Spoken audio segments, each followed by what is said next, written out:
주신 말씀 같이 보겠습니다. 말씀 에베소 5장입니다. 5장 7절부터 10절까지입니다.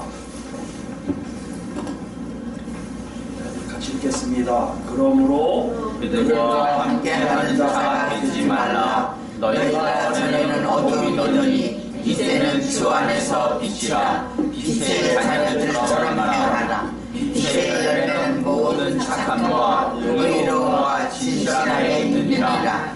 주를 부정할 것이 무엇인가 시험하여 보라. 아멘. 지난 시간에 우리가 제물로서 삶이 무엇인가를 누굴 통해서 알아본다고 했죠? 불신자를 통해서 알아본다고 했죠. 불신자와 우리는 존재 자체가 다르다. 어떻게 표현했습니까? 빛과 어둠으로 표현해 주셨어요. 그 우리에게 물어보세요. 내가 지금 아직도 불신자처럼 어둠에 살고 있느냐? 어둠에서 벗어난 것 같은데 눈이 어두워서 아직도 어두운 삶을 살고 있느냐? 아니면 빛 가운데 있어서 빛처럼 정말 모든 것을 주님께 바쳐가며 살고 있는가? 이 세 가지 우리 점검해 보았습니다.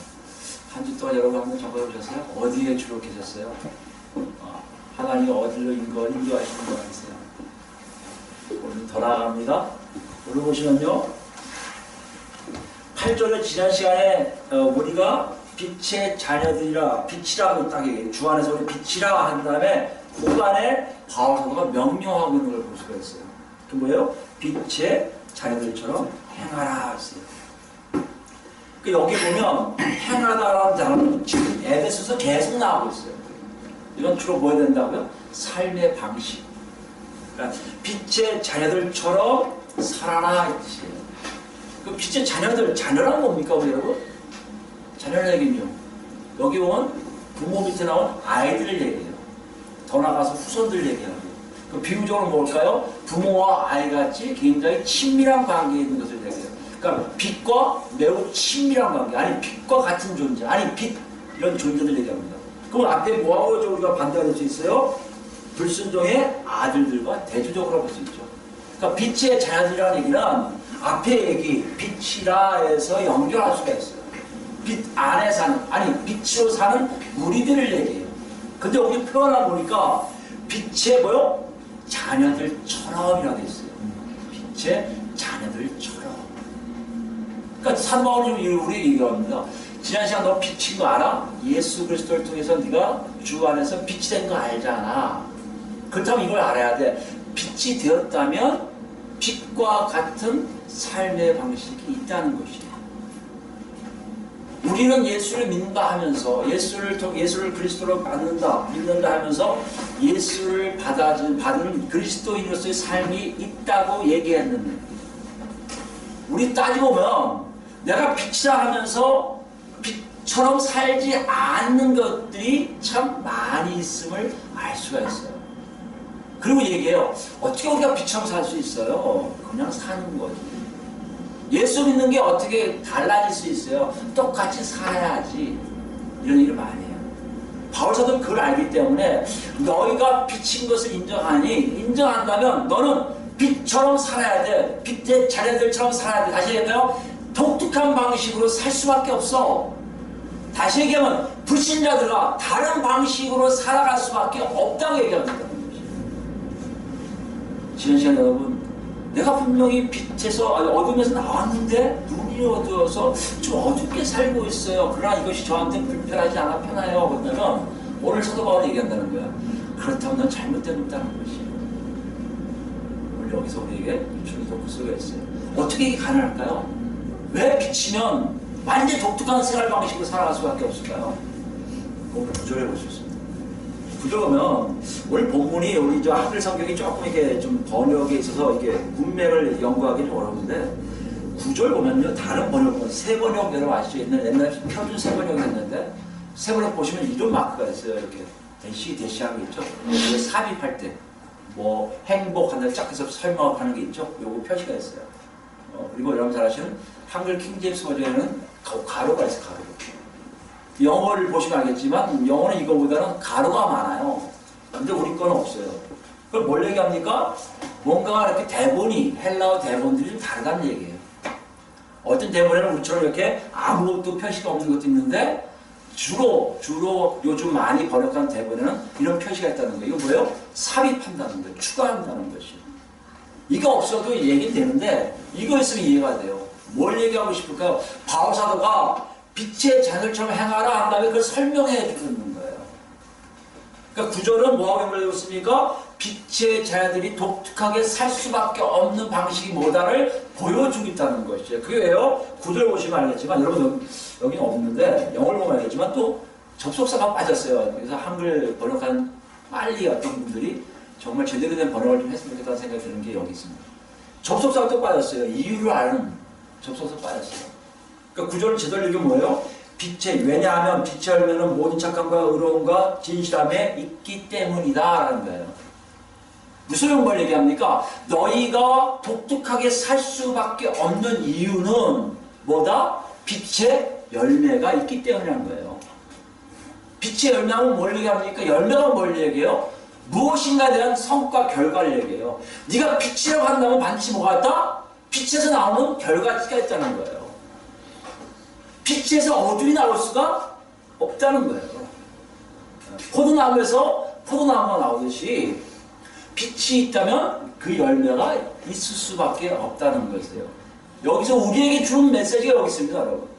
우리는 많은 경우에 예배당에 와서 교회라는 공동체 안에 들어와서 내가 예수를 믿는지 안 믿는지를 모르다가 예수를 믿는 것 같다는 생각이 들면 뭘 합니까? 자연스럽게 세례받고 그 다음에 거기서 좀 지나면 직분받고 일하다가 좀 해서 중진으로 일하게 된다는 것이에요.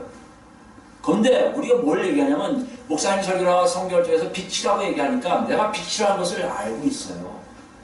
알고 있는데 뭘 관찰 안 하냐면 내게 빛의 열매가 있는지 없는지를 확인하고 있지를 않다는 것이에요. 빛의 열매가 없으니까 어떤 일을 합니까? 빛의 자녀들처럼 살지를 않아요. 이것을 얘기하고 있어요. 너희가 빛이라면 빛의 열매가 있을 것이고 빛의 열매가 있다는 얘기는 네 삶의 방식이 달라질 수밖에 없는 원인을 제공한다는 것이에요.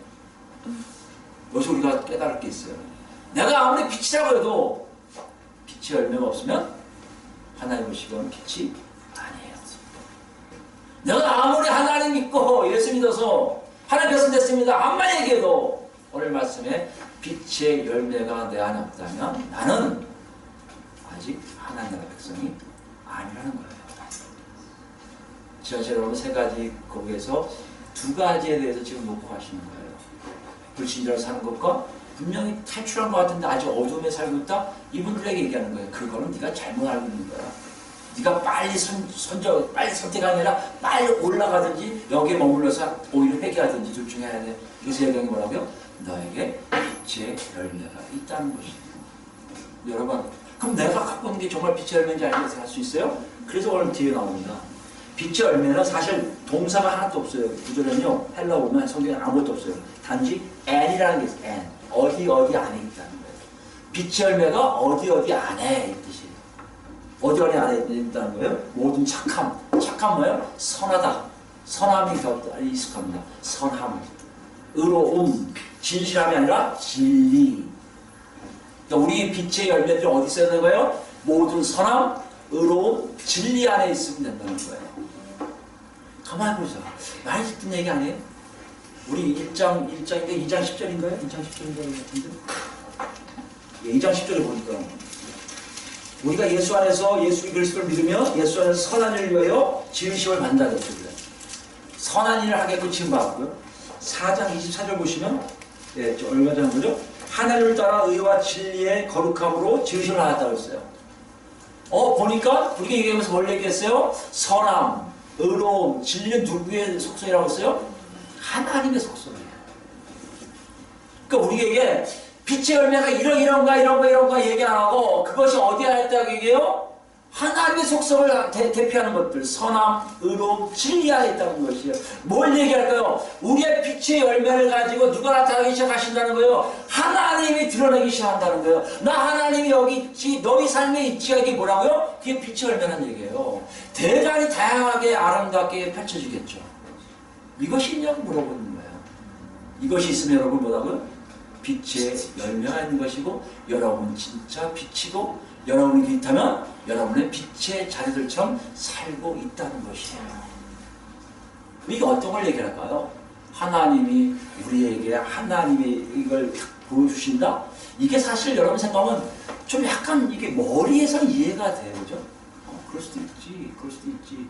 근데요, 성경은 머리에서 이 지식적으로 A 플러스 B는 C입니다 공식화된 게 아니에요. 이거 우리에게 주신 말씀이 아니에요. 하나님은요, 직접 그렇다고 말씀하세요.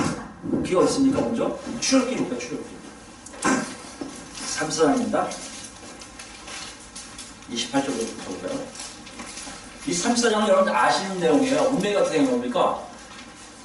이스라엘 백성들이 십계명을 적혀있는 돌판을 가지고 내려오는 그 전에 악을 저질러요. 우상 숭배를 하고 난리칩니다. 그러니까 하나님이 너가 데리고 온 백성들이 타락했다. 그래서 어떻게 해요? 돌판을 깨잖아요. 모세가. 깬 다음에 어떻게 해요? 하나님이 이제 너희도 올라오면 안 갈래? 이렇게 하시니까 모세가 아닙니다. 살려주세요. 어떻게 해서 그때 하나님 뭐라고 하세요? 돌판 2개를 네가 깎아서 가지고 올라오라고 명령하세요. 가지고 올라갔어요. 올라간 후에 얘기합니다. 28절 보시면 모세가 여호와와 함께 40일 40야를 거기 있으면서 떡도 먹지 아니하고 물도 마시지 아니하였으며 여호와께서는 어리하게 말씀고 십계명을 그 판들에 기록하셨더라. 여기까지 우리가 얘기하는 거예요. 문맥입니다. 29절 보시면 모세가 그 증거 2판을 모세의 2 손에 들고 시내 산에서 내려오니 그 산에서 내려올 때 모세는 자기가 여호와와 말하였으므로 말미암아 얼굴 피부에 뭐요? 광채가 나나 깨닫지 못하였더라. 근데요, 3절 보시면 아론과 온 이스라엘 자손이 모세를 볼 때 모세의 얼굴 피부에 광채가 나는 걸 보고 그에게 가까이 하기를 두려워하더니 모세가 그들을 부르며 아론과 회중이 모든 어른이 모세에게로 오고 모세가 그들과 말하니 뭘 얘기하는 거예요? 지금요? 하나님과 함께한 증거가 누구에게 나와요? 모세에게 나와요.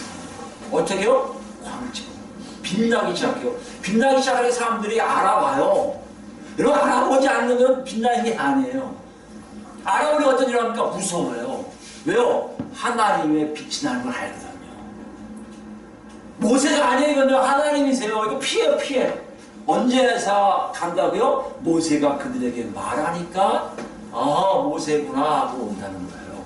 지금 이 상황을 보시면 알겠지만 하나님은요. 하나님과 함께하는 자들에게 증거를 반드시 보여주세요.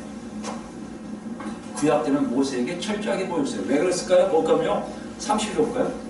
그 후에야 온 이스라엘 자손이 가까이 오는지라 모세가 여호와께서 시내산에서 자기에게 이르신 말씀을 다 그들에게 명령하였고 뭘 얘기하신가 하나님요? 하나님의 뜻을 정확하게 증거하기 위해서 하나님의 일꾼인 모세를 사용하시기 위해 하나님의 영광을 그에게 덮여주시는 거예요. 이해되시겠습니까? 빛은 이런 개념이에요. 속성이 나타나는 이런 개념이에요. 그 사람 높여주려고 하는 게 아니라 뭐 하시려고요? 하나님의 제대된 뜻을 전달하기 위해서 그 사람을 사용한 증거가 뭐다? 빛의 광채라는 얘기예요. 그때 어떤 일을 합니까? 3절을 보세요. 모세가 그들에게 말하기를 마치고 수건으로 자기 얼굴을 가렸더라. 왜 가렸냐면요. 수건으로 영광을 해서 얼굴을 참 어려워하니까 하나님의 영광이 있음을 이렇게 표현하기 위해서. 그리고 아마 그것을 가둬놓고 싶은 마음이 있었겠죠. 모세가 이걸 가려거든요. 이렇게 가려놓는 거예요. 근데 언제 갑니까? 또 올라갈 때 벗고 올라가요. 그때 없어져요. 다시 올라가다 이러면 다시 수건을 덮고 있어요. 이것이 뭘 얘기합니까? 하나님의 영광이 모세에게 계속해서 있었음을 증거하는 일이에요. 여러분 이것이 모세에게만 있다고요? 아니요. 구약에는요. 그럴 수도 있겠죠. 아니요. 구약에도 선지자들도 있었고요. 왕들도 있었고 하나님의 일꾼들에게 그런 역사들이 분명히 계속해서 일어났습니다. 신약에 와서 더 달라지죠. 어떻게 달라집니까? 요한복음 볼까요? 요한복음 12장 가보시면 35절, 12장 35절 예수께서 이르시되 아직 잠시 동안 빛이 너희 중에 있으니 예수님이 이제 가기 전에 이제 얘기를 하시는 거예요. 빛이 있을 동안에 다녀 어둠에 붙잡히지 않게 하라. 어둠에 다니는 자는 그 가는 곳을 알지 못하니라. 어둠과 빛의 구분이 누굴 통해서? 예수 그리스도를 통해서 구별되기 시작해요. 예수님이 가는 곳들은 빛이고요. 아닌 곳은 어둠이에요. 어두운 자는 절대 빛이 가는 곳이 어딘지를 알 수가 없게 되어서 다시 얘기할까요? 어둠에 있는 자는요. 하나님의 뜻이 어디로 향하고 있는지를 전혀 알지 못하고 있다는 것이에요. 36절 보세요. 너희가 아직 빛이 있을 동안에 빛을 믿으라. 그리하면 뭐가 된다? 빛의 아들이 되리라. 빛과 같은 존재가 된다는 거예요. 이 말씀을 들은 유대인들은 놀랐을 거예요. 그리고 얘기합니다. 뭘 네가 그런 존재라고 웃기지 마. 그 얘기에 표적을 보여달라는 얘기가 나오는 게 바로 그거예요.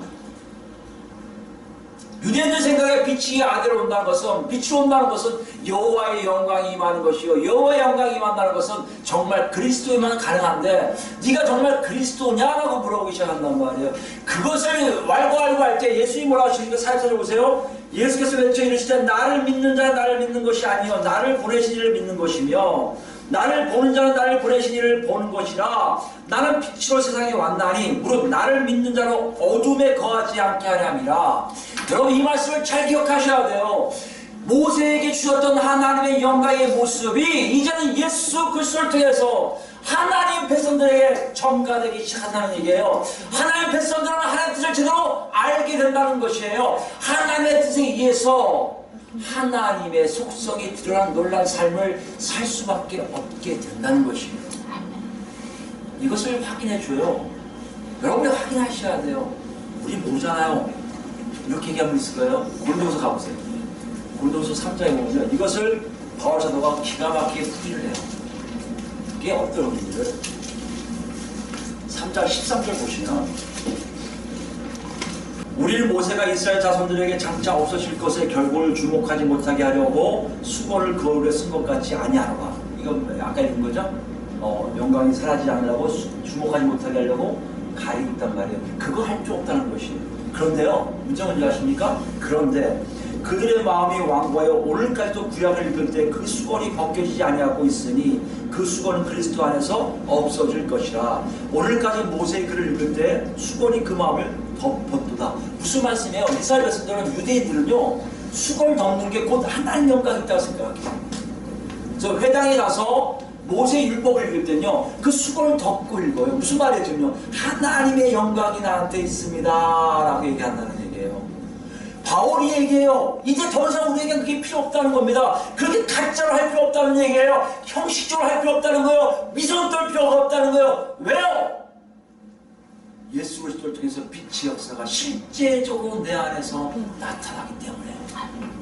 모세에게 역사했던 그 역사함이 사도들에게 있듯이, 모세에게 역사했던 그 빛이 사도들에게 있는 것처럼 사도들에 의해서 복음을 듣는 우리들에게까지도 하나님이 비춰주시니까, 모세의 율법을 읽을 때 자기들은 형식을 취해서 이렇게 과거형이에요. 과거 우리 선지자였던 대선지자였던 모세님이 율법을 가르치실 때 수건을 덮었다가 수건을 열어서 가르치셨어. 우리도 수건 써야 돼. 형식에 의해서 있는 게 아니에요. 다시 얘기할까요? 여러분 빛의 열매들은요, 여러분 어떻게 하면 난 빛의 열매가 있어 하는 형식에 있지 않다는 거예요. 그것은 현재 지금 우리 안에 바로 실현되고 있는 놀라운 열매라고 지금 말씀하고 계시다는 게 깨어있습니까? 내려볼까요? 16절입니다. 그러나 언제든지 주께로 돌아가면 그 수건이 벗겨지리라. 예수를 만나면 그 수건이 필요 없어요. 왜요? 빛의 영광이 그대로 들어오기 때문에. 17절입니다. 주는 영이시니 주의 영이 계신 곳에는 자유가 있느니라. 어떤 구속이 필요 없어요. 형식이 필요 없어요. 왜 그런 줄 아세요, 여러분? 우리 과거형이 아니에요. 현재형이에요. 실제 하신 하나님을 만나기 때문에. 이것을 묻고 있는 거예요, 지금요. 하나님의 속성이 너희 안에 나타날 거야. 이것이 과거형이면 안 돼요. 내가 옛날에 은혜 받을 때 그랬지. 내가 좀 기도를 많이 하고 그럴 때가 있어. 가끔. 이거 얘기하는 거 아니에요, 여러분. 착각하지 마세요. 나 그걸 위해 다시 기도할 거야. 나 기도 올라가서 금식할 거야. 이거 아니에요, 여러분. 뭘 얘기하는 거예요? 그런 것이 아니라, 그런 것 때문에 오는 게 아니라, 현재, 지금 하나님의 속성이 너희 안에 있는 자들보다 빛의 열매를 맺는 자고, 그런 자는 빛의 자들처럼 살고 있을 것이라고 말하고 있는 거예요. 왜요? 18절에 가서 우리에게 놀라운 말씀하세요. 우리가 다 수건을 벗은 얼굴로 거울을 보는 것 같이 뭘 보매? 주의 영광을 보매. 그와 같은 형상으로 변화하여 영광에서 영광에 이르니 곧 주의 영으로 말미암으리라. 성령의 역사를 통해서 주의 영광이 딱 보이니까 어떻게 해요? 점점 닮아가는 내 삶이 있게 되어 있다는 것이에요. 여기서 녹화합시다. 그러고 있습니까? 그게 예수님인 거예요. 그게 그리스도가 오신 이유예요. 우리에게 그걸 주고 싶어서 오신 거예요. 형식에 의해서 찬양을 많이 불러. 아니, 여기 나온 대로 착하게 살고 의롭게 살고 진리를 많이 알면 하는 게 아니라 그것 따라가는 부수적인 것이고, 실제적인 뭐예요? 네 삶에 하나님이 나타낼 정도의 주의 영광이 네 삶에 나타나기 시작한다는 것이에요. 이게 우리의 문제예요. 우리의 과제예요. 실제로 그런 사람이 몇 명 있는데도 없다고 생각해요. 왜 없을까요? 생각도 안 해요.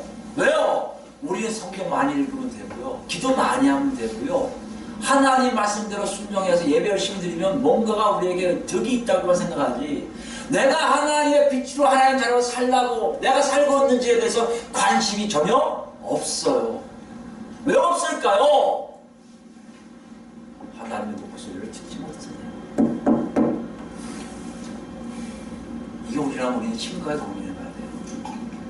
바울사도 우리에게 그걸 얘기하고 있는 거예요. 네가 불신자들의 어둠인 거 아냐? 예수 믿으면 빛인 거 아냐? 빛이라고 네가 안다면, 예수 믿는 게 뭔 줄 안다면 넌 잘 기억해야 돼. 네 삶이 완전히 독특하게 다르게 나올 거야. 왜 그런 줄 아니? 너 안에 과거형이 아닌 현재 실제하는 하나님의 역사함이 너희 안에서 꿈틀꿈틀 일어나므로 과거의 며칠 전에 내가 아닌 현재 내가 달라질 것이고, 내 현재는 미래의 나보다 또 달라질 것이고, 나는 조금씩 달라짐을 경험하게 될 것이라는 것이에요. 이것이 없다면 여러분, 심각하게 여러분을 보시면 안 돼요. 심각하게. 그럼 어떻게 해야 됩니까? 현재인데요. 현재라고 여러분 이렇게 삽니다. 내가 지금 여러분, 지금 제가 이거 설교하지 않고 만약에 설교를 한다면 자꾸 원고를 볼 거 아니에요. 제 머릿속에 원고가 막 돌아가고 있어요. 이렇게 어떻게 하다니 뭐 돌아가고 있어요. 제가 과거형이면 지금 이렇게 설교하는 게 과거라면 지금 딴 거 하고 있을 거 아니에요. 현재라는 의미는 뭡니까? 내가 지금 뭔가를 하고 있는 거예요. 누구 때문에? 하나님 때문에. 하나님 때문에 지금 뭔가를 자꾸 뭔가를 하고 있어요. 그게 어디 있습니까? 다시 본문으로 볼까요?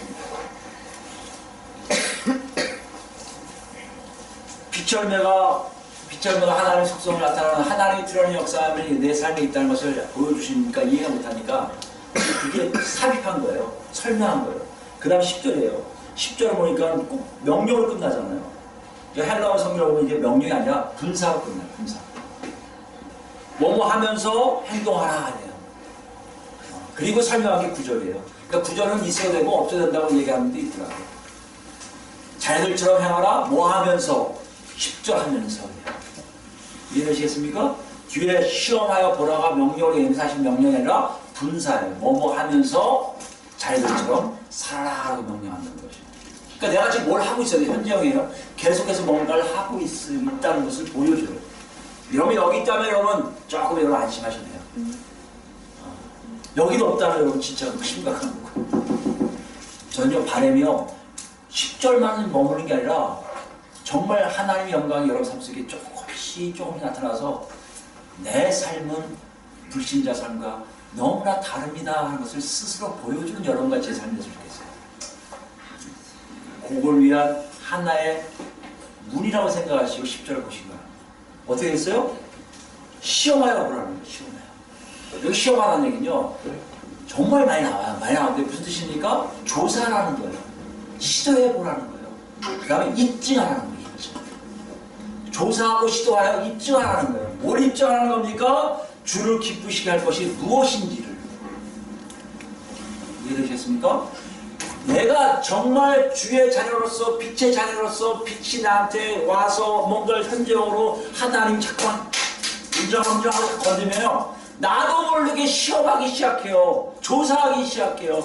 입증해요. 뭘 입증해요? 저게 하나님이 기뻐하신 일이야? 저게 하나님이 기뻐하신 일이야? 저게 하나님이 기뻐하신 일이야? 이렇게 따지기 시작할 거라는 얘기예요. 여기서 주를 기뻐하셔야 돼. 기뻐한다는 게 무슨 뜻이에요? 하나님이 받으실 만한 걸 얘기해요. 하나님이 마음에 들어하는 걸 얘기해요. 내 기준이 아니에요, 여러분. 하나님의 기준이에요. 하나님이 기뻐하신다? 여러분 이걸 어디에 많이 쓰이냐면요.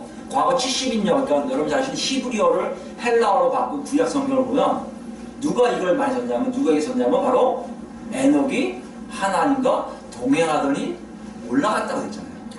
여기 동행하다는 표시가 뭐라고요? 하나님을 기쁘게 하는 사람. 이게 그대로 나온 게 뭐예요? 히브리서 나오네요. 하나님을 기쁘시게 하는 일이 왜 뭐죠? 기쁘시게 하는 자만이 뭐 있죠? 기쁘시게 할 수 없다? 뭐 하는 자? 믿지 않느냐는 거죠. 하나님 상주신을 믿지 않으면 기쁘시게 할 수 없다. 그래서 동행할 수가 없다고 나오는 거 같은 풀입니다. 히브리어의 동행하다를 기쁘게 한다는 표현으로 70년이 썼어요. 70년 누가 썼어요? 그 당시 1세기 가까이 있는 장로들, 유대인 장로들이 뭐가 가장 헬라어에 적합할까 하다가 쓴 것이 바로 기뻐. 무슨 얘기입니까? 그런 얘기하면 하나님과 동행할 수 있는 일이 뭔지를 확인하게 된다는 것이에요. 여러분 그렇게 했어요? 뭐가 여러분을 하나님과 동행한다고 생각할 수 있어요? 여러분이 하면서 이걸 하나님과 동행할 수 있을까? 이걸 하나님과 동행할 수 있을까? 어떻게 알아요, 여러분? 하나님이 주님을 기쁘게 하는 일이 뭔지를 여러분이 어떻게 아십니까? 여기 아무도 고민 안 해보실 거 아니에요? 신기하게 고민하라고 하세요. 한번 알아볼까요? 10편 보시겠어요, 10편 26편 보시면 다윗의 시가 나와요. 제가 했습니다. 1절입니다. 내가 나의 완전함에 행하여 싸우며 흔들리지 아니하고 여호와를 의지하였사오니 여호와여 나를 판단하소서. 여기 보면 되게 당당해요. 다윗이 완벽하게 살았대요. 완전하게 살았고요. 흔들리지도 않았고요. 철저하게 여호와를 의지했기 때문에 뭐 하는 거예요? 26편이에요. 26편 26편 1절이에요. 네. 여호와여 나를 판단하소서. 여호와하고 나하고 시험하라는 거예요. 저 입중에 저 조사해보세요. 저 해보세요. 제가 어떤 존재인지 아실 거예요. 여러분 욥기가 얘기잖아요. 나를 단련하시기 위해 내가 정금같이 나오리라. 이 얘기를 여러분 오해하잖아요. 여기 단련이 뭡니까? 시험을 얘기해요. 테스트한다는 얘기예요. 하나님이 나를 테스트해보면 내가 깨끗한 걸 아실 거예요. 이 뜻이에요. 그러니까 고난 속의 후에 여러분 정금이 된다는 얘기 아니고 그만큼 욥이 당당한 거예요. 나를 한번 테스트해보세요. 내가 얼마큼 열심히 잘 살았는데요. 이게 구약에 있는 많은 위인들에게 나타나는 얘기들이에요. 어떻게 건방져요. 어떻게 교만해요. 그 얘기 쫙 있어요. 여호와여 나를 살피시고 시험하사 내 뜻과 내 양심을 단련하고 나를 보라는 거예요. 나를 테스트해보라는 얘기예요. 계속요.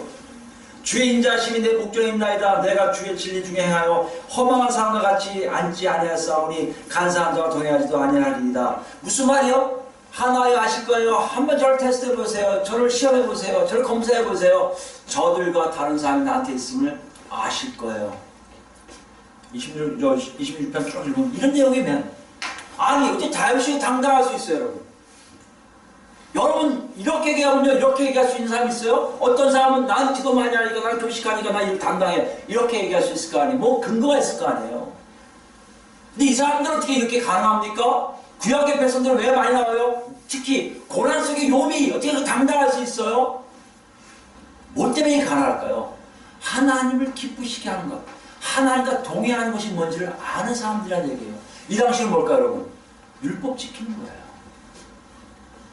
율법을 묵상하고요, 율법에 기록한 대로 지키고요, 제사 지내면 제사 지내면서 하나님과 화목하게 지내면 모든 것이 다 완벽하다고 얘기해요.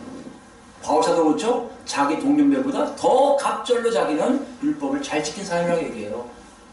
바울은 자기가 의인이지 절대 의인이 죄인이라고 생각하지 아니했던 사람이에요. 왜요? 구약에는 그랬어요. 율법만 제대로 지켜서 율법만 제대로 하면 뭐가 된다?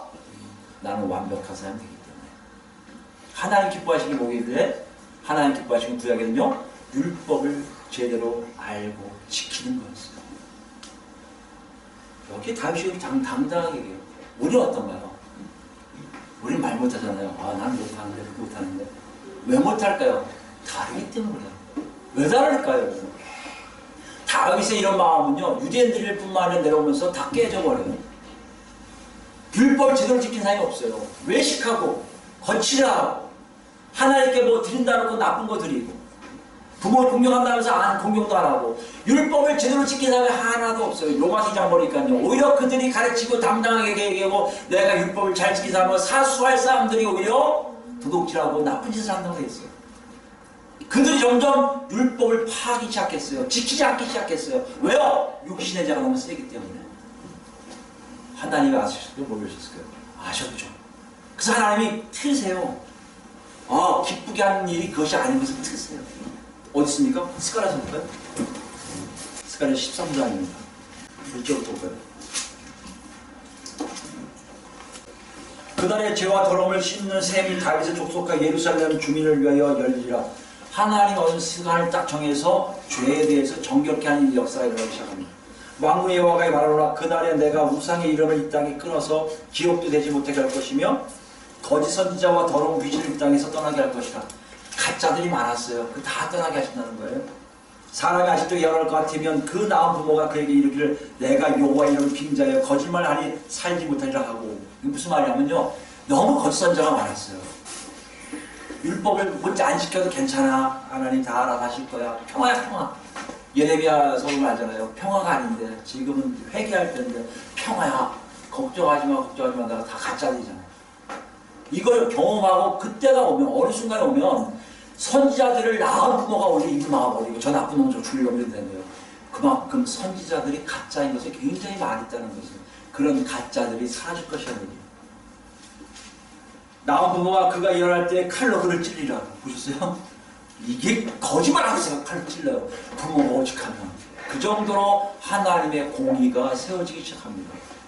그날에 선지자들이 일어날 때 그 환상을 갖기 부끄러워할 것이며 사람을 속이려고 털옷도 입지 아니할 것이며 말하길 나는 선지자가 아니요 나는 농부라 내가 어려서부터 사람의 종이 되었노라 할 것이요. 꿈을 꿔도요 꿈꾼 게 아니에요. 나는 아니에요. 난 선지자 아니에요. 이 정도로 하나님의 덕이, 하나님의 공의가, 하나님의 역사함이 철저하게 일어나기 시작한다는 거예요. 6절입니다. 어느 사람이 그에게 묻기를 내 두 팔 사이에 있는 상처는 어찌 됨이냐 하면 대답하기를 이는 나의 친구의 집에서 받은 상처. 이게 뭐냐면 선지자들은 자기가 의롭다는 걸 멋있다게 보려고 자꾸 몸에다 상처를 냈어요. 이러도는 안 믿어. 내가 하나님께서 받은 메시지를 들어야 돼 하고 자기 몸에 상처 내는 게 어떤 유행같이 됐는데 이걸 이제 안 하는 거예요. 상처 내놓고도 아니야 이건 지나가다 넘어진 거야. 이렇게 해서 뭘 얘기해요? 거짓 선지자들이 전혀 활동하지 못하게 하나님이 하시는 거예요. 7절입니다. 만군의 여호와가 말하노라. 칼아 깨어서 내 목자 내 짝든 자들을 치라. 목자를 치면 양이 흩어지려니와 작은 자들을 위해 내가 내 손을 들이우라. 무슨 말이에요? 지도자들까지 다 없애버려. 이거 나중에 예수님을 할 때 이거 얘기하죠. 제자들이 흩어지는 거에 대해서 인용하죠. 8절입니다. 여호와가 말하노라. 이 온 땅의 3분의 1은 멸망하고 3분의 1은 거기 나오리니. 하나님이 3분의 2, 유대인들의 3분의 1을 다 제거하시겠다는 얘기예요. 남은 자 사상이 얘기해요. 3분의 1이 남아요. 뭐 하는 거예요, 지금요? 3분의 2가 율법을 잘 지키든 안 지키든 상관 안 해요, 지금 하나님요. 율법을 잘 지키면 구원해야지. 이게 아니에요, 이제. 뭐 하시는 거예요? 하나님의 계획을 이루시는 거예요. 얘를 갖고 더 이상 내 공의가, 내 하나님의 역사하심을 이룰 수 없겠구나. 제거하겠다고. 3분의 1을 딱 잘라버리신다는 거예요. 3분의 2가 비유적일 수 있어요. 얼마큼 정확한지 66% 아닐 수도 있어요. 그죠? 더 많은 수가 될 수 있어요. 어쨌든 간에 적은 수를 남기겠다는 거예요. 적은 수. 그게 뭐예요? 3분의 1을 남기시겠어요. 근데 그 적은 수 보세요. 구조 보세요. 내가 그 3분의 1을 불 가운데 던져 은같이 연단하면 은처럼 시험한다는 얘기예요. 불 막 하면 수론이 나오잖아요. 깨끗한 거. 그것처럼 뽑아낸다는 거예요. 금같이 시험할 것이라. 금도 마찬가지예요. 재료 나가면 금도 순금이 나오고 해서 불을 막 뗀다고요. 지금 뭐 하시면 3분의 1 그냥 택하신다고요? 아니요! 하나의 독특한 방법을 그들이 사용하시겠다는 거예요. 사용하신 후에 그들 중에 보세요. 그들이 내 이름을 부르리니 그런데도 이 사람들이 드디어 여호와 나의 이름을 부를 거라는 얘기예요.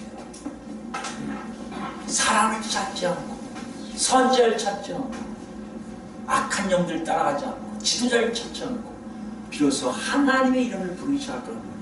그때 말씀하십니다. 내가 들을 것이니 나는 말하기를 이는 내 백성이라 할 것이니 그들은 말하기를 여호와는 내 하나님이시라 하라.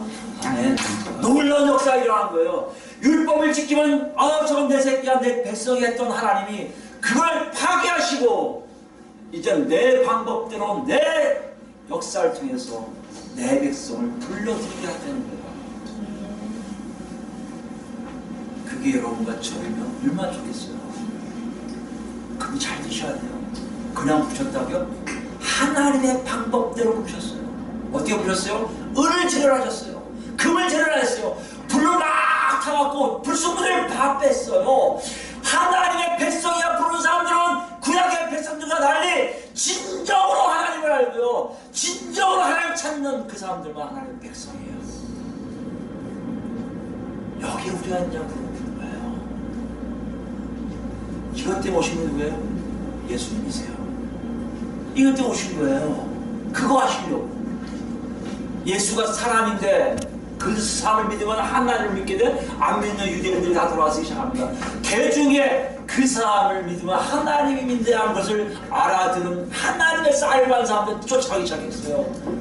이방인 그들 중에도 유대인이 아니지만 쫓아가기 시작했어요. 그들은 어떻게 했다고요? 하나님이 누구신지를 정확하게 안 사람들이에요. 자기 것에 있는 모든 더러운 불순물을 싹 빼가신 하나님을 아시는 거예요. 그러니 그 하나님을 쫓아가는 겁니다. 그러니 그 하나님이 비치면 자기도 비치는 거고요. 그 하나님이 바로 그 사람일 때 하나님을 나타내기 시작한다는 거예요. 이게 예수 믿는 거고요. 이게 지금 성경에서 얘기하는 그리스도이고요. 하나님 우리에게 놓고 하시는 거예요. 너는 그러냐? 여러분 어떻습니까? 우리 그것을 고민 안 해봤어요. 그죠? 예수님 오시기에 우리에게 굉장히 어떻게 보면 액세서리 같아요. 그죠? 뭔가 화려함 속에 하나 더 붙이는 액세서리. 나를 좀 빛나게 하는 액세서리. 근데 오늘 보니까 그게 아니에요. 나를 정말 살리기 위한 하나님의 고초예요. 하나님의 도구예요. 하나님이 막 정말 애써서 하는 노력에 의해서 나온 얘기예요. 여러분과 제가 그런 존재란 말이에요. 그러니까 어떻게 해요, 여러분? 살피게 되어 있어요. 살피게 되어 있어요. 내가 정말 하나님 뜻을 이게 하나님 뜻인가? 이게 하나님 뜻인가? 이게 하나님 뜻인가? 이럴 수밖에 없다는 거예요. 왜요? 그렇게 만든 사람만 뭐기 때문에요? 하나님의 백성이기 때문에. 고린도서 볼까요? 고린도서 13장이 끝이에요. 13장 보시면요. 5절부터 보시죠. 고린도 교회에 바울 사도가 마지막으로 권면하는 내용이에요. 5절입니다. 13장 5절입니다. 고린도후서. 제가 했습니다. 너희는 믿음 안에 있는가? 너희 자신을 시험하고 너희 자신을 뭐라? 극정하라. 바울이 얘기하는 게 아니에요. 이건 이미 이럴 수밖에 없어요. 바울이 사도이기 때문에 더 얘기하겠지만 실제적으로 예수님을 똑같이 얘기해요. 아까처럼 믿어서 빛의 자녀들이 되라. 그래야 너희가 어둠에 행하지 아니할 것이다. 여기 여러분 이렇게 좀 하면 될 거야. 이렇게 아니에요. 딱 없어요. 협상이 없어요. 그리고 얘기해요. 예수 그리스도께서 너희 안에 계신 줄 너희가 스스로 알지 못하니. 예수 그리스도가 우리 안에 그런 고린도 교인들아 너희들 성도라 가는데 너희 안에 예수 그리스도가 있는지 없는지 스스로 알 거라는 얘기예요. 저는 여러분에게 이거 이상 아니 저도 그래요. 제가 여러분 몰라요. 여러분 안에 예수님이 계시냐는 얘기. 여러분에게 하나님의 증거가 나타나는지 아닌지 몰라요. 그러나 본인들 각자를 알고 계시다는 그 얘기예요. 아무리 내가 예수를 믿는다고 해도 내가 목사라 해도 하나님이 나를 백성 삼으시지 않았다면 내 안에 예수가 계시지를 안다는 거예요. 그걸 안다? 모른다? 안다는 거예요. 여기 나오잖아요. 예수 그리스도가 너희가 안에 계신 줄을 너희가 스스로 알지 못하느냐. 그렇지 않으면 네가 그걸 모르면 너희 안에 계신 걸 모르면 너희는 뭐다? 버림받은 자라. 3분의 1이라는 얘기예요. 잘라버린 3분의 1이라는 얘기예요. 여러분 이걸 들으면서 많이 하는데 배타적이다. 예수 믿는 건 뭘 그렇게 이상하냐 까불고 있다 이러는데요. 아니에요 여러분. 이 얘기는 뭔지 아십니까? 다 오기로 하시는 마음이에요. 3분의 1을 죽이려고 하시는 게 아니라 3분의 3 다 끌어내시는 마음이에요. 한 사람도 조금씩 도움 될 거 아니에요. 왜 3분의 2에 있는 사람처럼 얘기합니까? 왜 꼭 그래야만 살아요? 왜? 그 3분의 2에 있는 사람들 그 마음이란 말이에요. 3분의 1의 마음이 오면 되잖아요. 나는 예수가 있는 영혼을 확인해보면 되잖아요. 내가 정말 예수 증인지 예수를 하나님 안에서 믿고 있는지를 확인하면 되는 거 아닙니까? 그 얘기하고 계신 거예요. 6절입니다. 우리가 버림받은 자 되지 아니한 것을 너희가 알기를 내가 바라고. 이거 할 줄 알아는 거 버림받지 말라는 얘기예요, 여러분. 여러분 너무 성경을 문자주의적에서 오해하지 마세요. 하나님의 사람은 다 구원받기 원하십니다. 7절입니다. 우리가 하나님께서 너희로 악을 조금도 행하지 않게 하시기를 구하노니, 하나님께서 너희로 악을 조금도 구하지 않게 한다는 것은 하나님 뜻이에요. 사람들에게 악을 전혀 하고 싶어 하지 않으신 게 하나님의 사랑이고 하나님 놀라우신 긍휼이에요. 근데요, 거기서 벗어난 사람들이 있기에 하나님의 진노가 있다는 것이에요. 이는 우리가 옳은 자임을 나타내고자 하는 게 아니라 오직 우리는 버림받은 자 같을지라도 너희는 선을 행하게 하고자 함이라. 무슨 말이에요? 내가 잘못해도, 바울사도 이걸 진짜 강력한 표현이에요. 내가 벌을 받아도 너는 정말 살기 원해. 왠지 아세요? 바울사도가 정말 자기를 버림받기 원하는 건 아니요, 정말 그 안에 있는 것이 뭔지를 알고 있기 때문이에요. 우리 바울이 그렇게 얘기하는 거예요. 내가 빛인데, 빛이라면 다른 삶이 있어. 다른 삶이 왜 나오는지 알아? 바로 하나님이 나타나기 때문에 다른 거야. 하나님이 나타나는데 실제하신다니까. 과거형이 아니야, 현재형이야. 그러니까 네가 자꾸만 볼 거야, 자기를 볼 거야. 내 안에 정말 예수님이 계신가? 이게 하는 게 옳은 것인가? 이게 예수님이 원하는 기뻐하시는 것인가? 이걸 예수님한테 자꾸 물어보고 성경에 있는 것인가? 사는 삶이 내 안에 있다고 얘기한다는 것이에요. 여러분들 어떻습니까? 정말 거기에 있습니까? 오늘 바울의 이 외침은요, 명령은요, 네가 죽어 이게 아니라 너희 모두 이 안에 있기 바래 라는 것입니다. 말씀에 여러분 아멘 하면서요, 하나님 제가 바로 그 백성임을 압니다 라는 고백이 여러분과 제 안에 있기를 예수님으로 축원드립니다. 아멘.